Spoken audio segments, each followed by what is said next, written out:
world, and welcome to the CEWIT podcast. I'm Chris Lange, Engineering Manager here at the Center of Excellence in Wireless Information Technology. I'm joined today by Rob D'Arienzo, Associate Partner at IBM. Hey, how are you doing today, Rob? Awesome.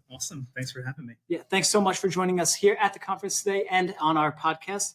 So I would like to just start off with a little bit of an introduction of yourself, your roles, your expertise to our audience to get everybody acquainted. Sure, absolutely. So I'm a meteorologist by background, sort of a non-traditional career path of, you're set on something during school and then you end up doing something completely different. But I was always obsessed with the weather, so wanted to be involved with it as best as I could.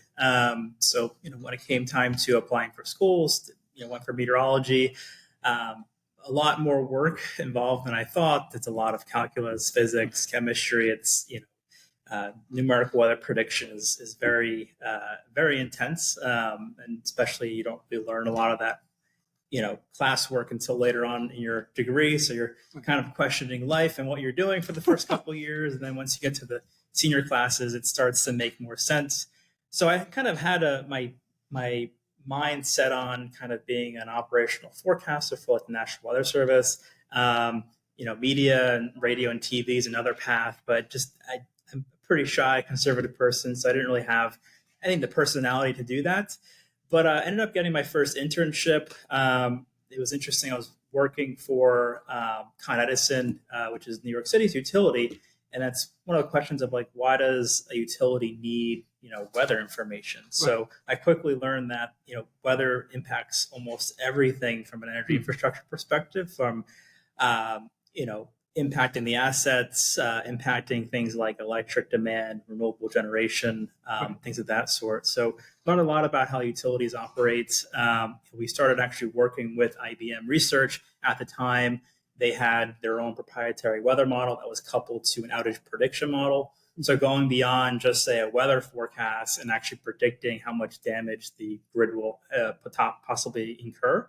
So getting a forecast for how many outages would occur so the utility can then accurately basically crew up for the event, bring in enough resources to restore the power. Right. So that was kind of a quick shift in my kind of expectations in my career. And then after that, I was working for another utility up in Vermont, also working with similar technologies from IBM. Mm-hmm. And then kind of the perfect alignment in terms of IBM decided to acquire the weather company back in 2017. So it was an opportunity to apply my weather background, my energy background, and then I also went back to get my master's in business analytics. So that combination, perfect storm of all my interest areas was like, oh, this would be an amazing opportunity. I was fortunate to get in that role, and that's kind of where I've been the past 7 years, really focusing on the business of weather. Really now more towards the business of climate and sustainability, basically helping businesses understand how they can use weather data and analytics to improve their business operations. And that's more or less what I've been doing for the past 7 years. And it's been a great opportunity, and get to work with folks like Chris here and others from Stony, Brook recently also, as we kind of get more in the sustainability analytics space. So it's been very exciting past couple of years. Yeah, and it's such an exciting space to be in, and just kind of like you said with the meteorology pun of it's a perfect storm. And I would say even now we're at such a perfect storm of technology impacting sustainability, and as the theme of today's conference for CEWIT, of building a safer and more sustainable future together, and how we can really bring this technology to bear to accelerate what people are doing and really have an impact on building a better and brighter future. So I would just ask you one question that's kind of on my mind is there any type of myth or a common perception or misconception even that you see people have about your field and your expertise?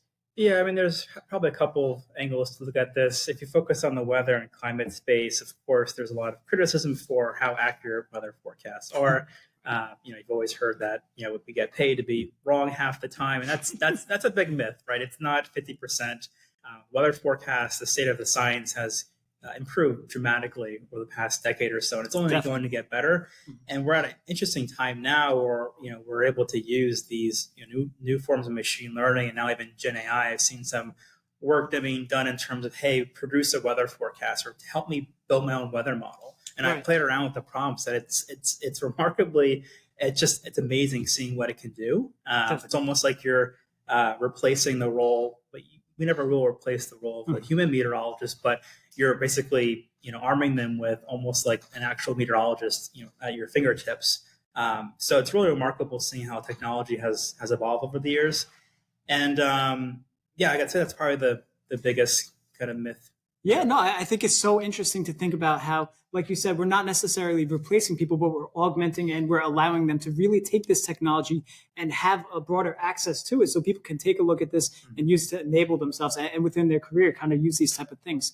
So within the realm of the CEWIT conference, of course, our focus is on sustainable future. So I'm just wondering, from your perspective, what does the technology look like that's being used to build that more sustainable, healthy, and safer future? What do you think? Yeah, so I think there's a lot of great things happening. A lot of the work that our team does is very kind of geospatial focused, right? And leveraging what I call alternative data sets. So, I mean, there's obviously a lot of environmental data sets, weather, climate, but also looking at other data sets that are perhaps more complex in terms of the data. So things like, we have NASA and other companies here that have a lot of, great high resolution satellite data. So looking at ways of using that data to detect things like natural disasters and building a foundation model based on that, which is some of the work that we've been doing, but also looking at, using that into other perhaps energy applications, right? So if you have, high resolution satellite images, you can then perhaps detect, where vegetation is, right? So you can help utilities better trim their trees to help reduce outages, make customers happier. There's also other, I guess, what I call alternative data in terms of things like location data, right? Privacy piece aside, assuming it's all anonymized and good, there's data that you can use to help, look at, footfall and understand, retail demand buying patterns to help retail companies understand where people are going at certain times. There's a big ad tech piece of that as well. Sure. If you even go back to I play a lot in the energy space, but looking at, movement of people that can help better predict things like electric demand, right? Are there certain events, in the area that are, maybe conferences, concerts, what have you, that you can start bringing that data in to help improve your forecast models. Yeah, and it's so interesting to think about, there's this intersection with daily life in a lot of these things, like you said, with concerts and just things that a lot of people are working on where maybe they don't know that, there are these advanced models, these foundation models, as you said, that are really impacting the forecasting that we all interact with on such a day-to-day basis. So through that lens, if there is someone out there who's, maybe they're a student looking to get involved in the space for a major, or maybe they're currently working now, but they really, are interested in this type of technology and they're looking on how to get in, what kind of advice would you give to that person and what would you say? Yeah, great question. I think the weather and climate space is also a big proponent of, the community kind of open data, open science piece of it. So there's a lot of learning tools that are, openly available to use. So there's, the common tools and, sites you can use for, learning about, weather forecasting, other things like that. Even a lot of the weather models, right? Like the weather model that we use at IBM actually is built on open source. So it's a community-based weather model that we then obviously inject more intelligence and more data assimilation into it. But it's built on this, community weather model called WRF. And it's just constantly being improved by the community there, and it's become so advanced the past few years where you used to have an actual HPCC to run this weather model, right. And now you can run it on the cloud for very, very fast and very, very cheap. So it's becoming very exciting to see more people being able to learn the models and actually run the models.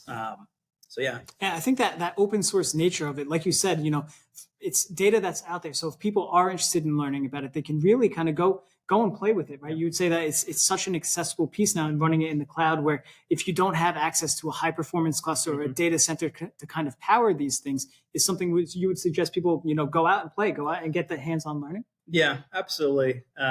Especially, it's become a point where there's almost so many different data sets to play around with, right. Whether, enterprise has become spoiled for choice kind of. Yes, right? Yes. It's become very, very active. And there's a lot of new startups that are, really exciting to watch what they're doing.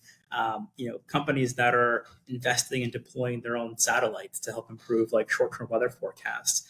And just like the next kind of IoT aspect of weather Which is forecasting. kind of like a frontier, right? Where that's not something that has been historically happening, where these startups could engage with that satellite and that type of space. Exactly, right? exactly. And there's other things when it comes to you have the larger remote sensing like satellites to help improve weather forecasts, and you also have companies exploring like how drones can help improve forecasting. So maneuvering a drone in a thunderstorm cloud to understand what's happening, and help improve their overall forecasting on the kind of what we call mesoscale level. It's such an interesting, time and place to be in. The energy today at the CEWIT conference was palpable. And I feel like everyone who is involved in this technology and in this space, really, there's just so much interest in learning and also sharing that learning, right? So across different disciplines, gathering everybody's different voices and bringing them into the conversation. It's so exciting to see.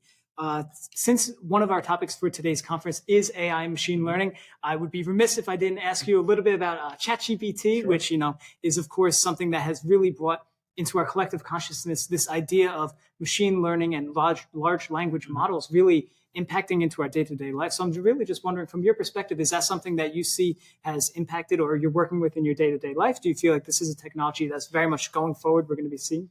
Yeah, I mean, there's multiple ways I'm trying to incorporate it. There's, I guess, the productivity side of it in terms of, hey, how do I perhaps build a PowerPoint deck easier? Or can you give me an outline for a PowerPoint deck to build? And, there's things like Microsoft that has, like, I think their Copilot, or I think it's attempting to build slide decks for you. But being in consulting, a lot of your time is spent in Excel and PowerPoint. So are there ways of using that that just helps your overall efficiency and, less time on the boring and more time freeing up your time to really interact with where you can add your subject matter expertise.